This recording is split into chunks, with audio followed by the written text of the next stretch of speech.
Halo teman-teman, jumpa lagi dengan saya Pendeta Patricia Sapakoli, hostnya podcast Tanpa Podium di Satu Ayat Saja.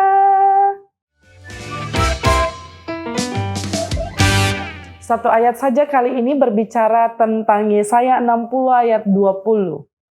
Yesaya pasal 60 ayat 20 berkata, "Bagimu akan ada matahari yang tidak pernah terbenam, dan bulan yang tidak surut. Sebab Tuhan akan menjadi penerang abadi bagimu, dan hari-hari perkabunganmu akan berakhir." Firman Tuhan ini menjadi penyemangat sebenarnya. Bukan saja bagi Sion, tapi bagi kita sekalian. Yang saat ini bergumul dengan begitu banyak tekanan hidup. Yang saat ini merasa bahwa kayaknya terang sudah tidak lagi menjadi bagian dari hidup kita karena kegelapan menyelimuti. Masa-masa gelap, masa-masa sulit, masa-masa sukar, masa-masa di mana rasa-rasanya hidup pun menjadi bagian dari sebuah perjuangan yang mungkin saja membuat kita hilang harapan. Orang memang bisa hidup tanpa makan, tanpa minum dalam jenjang waktu tertentu. Tapi orang atau manusia bisa langsung mati, mengambil tindakan bunuh diri misalnya, ketika ia hilang harapan. Nah, firman Tuhan hari ini menjadi sebuah semangat baru bagi Sion saat itu.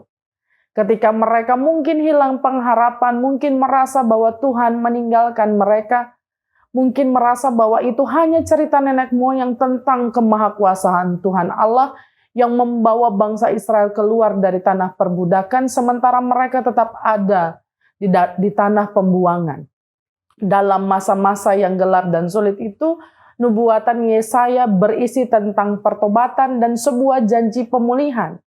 Janjinya menarik, terkait dengan benda-benda penerang, matahari dan bulan. Meskipun dalam kenyataannya kalau matahari tenggelam ketika ia terbenam, ada bulan yang kemudian hadir di tengah-tengah kegelapan malam untuk menerangi. Tapi firman Tuhan memberi semangat yang double-double nih teman-teman. Bahwa matahari pun tidak akan terbenam, bulan pun tidak akan pernah surut. Karena Tuhan, karena Allah, karena cinta kasih Yesus Kristus dan kekuatan Roh Kudus menjadi penerang abadi. Sehingga hari-hari perkabungan akan berakhir. Kalau matahari dan bulan ini seringkali menjadi benda-benda penerang, salah dua ya dari beberapa banyak simbol-simbol atau benda-benda penerang yang menghiasi lagu-lagu romantis. Misalnya kalau lagunya Agnes Monica bicara soal engkaulah matahariku. Kalau bilang matahari, kalau kita buka Kidung Jemaat nomor 405 itu sebenarnya nyanyian pujian yang ditujukan kepada kekasih, yang kemudian kekasihnya itu dialihkan fungsinya menjadi puji-pujian kepada Tuhan Allah. Kaulah ya Tuhan surya hidupku, asal kau ada yang lain tak perlu. Ini mau menunjukkan bahwa ketika kita mencintai, ketika kita menyayangi seseorang, rasa-rasanya ia seperti matahari, selalu menerangi. Sekalipun kalau kita dekat-dekat matahari, kan rasanya tidak mungkin, panasnya bisa menyengat, membuat kita terbakar. Tapi itu menjadi sebuah penanda. Ada cinta kasih mesra di dalamnya ketika seseorang dijadikan sebagai matahari, rasa-rasanya senja itu menjadi hal romantis juga, sekalipun matahari akan terbenam. Kalau penikmat senja seringkali bilang matahari terbenam, tapi nanti sinarnya akan kembali menyala. Ia seolah-olah tiada, tapi ia tetap ada. Lalu kalau bicara soal bulan, ada banyak lagu-lagu baru. Referensi saya memang agak oldies ya. Mungkin karena saya kelahiran 80-an gitu ya, tapi dulu waktu saya kecil, ada lagu yang bilang, kalau bulan bisa ngomong. Nah, gitu. Bulan menjadi sebuah simbol juga ketika sepasang kekasih hendak memadu cinta kasih mereka, lalu rasa-rasanya bulan harusnya menjadi perwakilan untuk menyampaikan isi hati, rasa rindu, rasa cinta sang kekasih kepada pujian hatinya. Hal-hal ini sebenarnya mau menunjukkan bahwa betapa hebatnya satu ayat ini untuk kita pikirkan dan renungkan bersama. Kalau matahari dan bulan menjadi simbol cara ungkapan cinta kita kepada orang yang kita kasihi.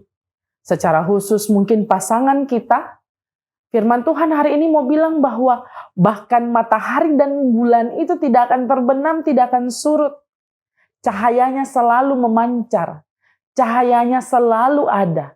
Karena ada Tuhan yang menjadi penerang abadi. Ini mau menunjukkan kepada kita sekalian, teman-teman yang diberkati Tuhan.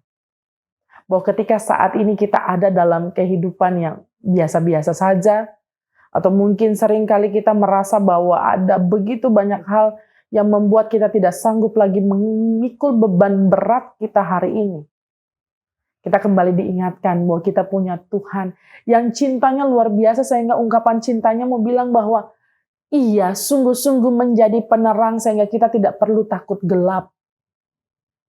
Ia sungguh-sungguh menjadi matahari yang tidak pernah terbenam dan bulan yang tidak pernah surut.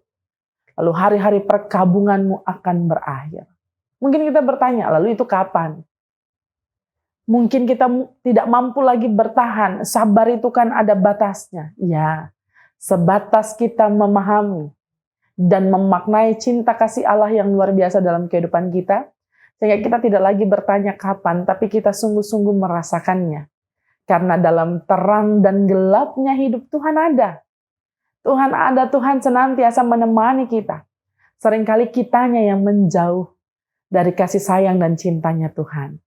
Jadi satu ayat saja hari ini dari podcast Tanpa Podium ingin mengajak teman-teman kita semua untuk punya semangat baru, untuk punya kekuatan baru, dan karena itu terus sebarkan kebaikan demi kebaikan, pengharapan demi pengharapan bagi sesama. Jangan kemudian menjadikan hari-hari hidup kita sebagai tempat di mana duka cita itu terus-menerus ada karena kelakuan kita, karena perkataan kita, karena pemikiran kita, sehingga orang rasa-rasanya berduka terus-menerus akibat kehadiran kita. Jangan jadi yang demikian. Ada begitu banyak keburukan dalam hidup, tapi kita bukan manusia buruk. Kita mungkin terpuruk, tapi kita bukan manusia buruk. Karena itu, di dalam cinta kasih dan pengasihan Tuhan itu sendiri, cinta kasih dan pemeliharaan serta penyertaan Tuhan itu sendiri. Mari aminkan satu ayat saja ini. Mari aminkan Yesaya 60 ayat 20. Kita punya Tuhan yang senantiasa menerangi. Dan karena itu bersinarlah. Menjadi orang-orang yang punya pengharapan. Teman-teman yang bersinar dalam segala aspek. Baik pendidikan, pekerjaan, pelayanan, atau setiap aktivitas kita. Mari yakin dan percayalah bahwa Ia senantiasa menemani dan menerangi jalan hidup kita. Tuhan Yesus memberkati teman-teman.